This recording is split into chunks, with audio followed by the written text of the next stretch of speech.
काँग्रेस आणि राष्ट्रवादीच्या नेत्यांनो, तुमची नौटंकी बंद करा आणि सांगली चंद्रहार पाटलांना मदत करण्यासाठी सज्ज व्हा, सामील व्हा, असं आवाहन संजय राऊतांनी केलंय। नाहीतर लोक तुम्हाला माफ करणार नाहीत असा इशाराही राऊतांनी दिलाय।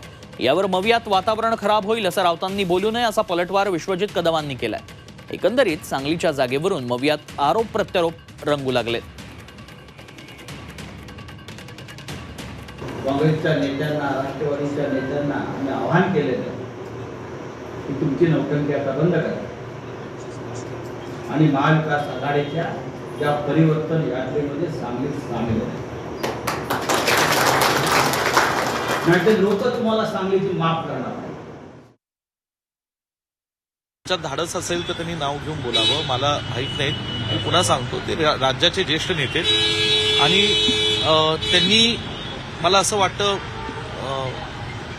फार असं महाविकास आघाडीमध्ये तिढा निर्माण होईल असं वक्तव्य करण्याची आवश्यकता नाही। आम्ही संयमाने आम्ही आमच्या पक्षांतर्गत लोकशाही प्रक्रियेतनं सांगलीची जागा ही मागत आहोत। आतापर्यंत कुणावरही आम्ही काही टीका टिप्पणी केलेली नाही, पण संयमाची परीक्षा बघू नये।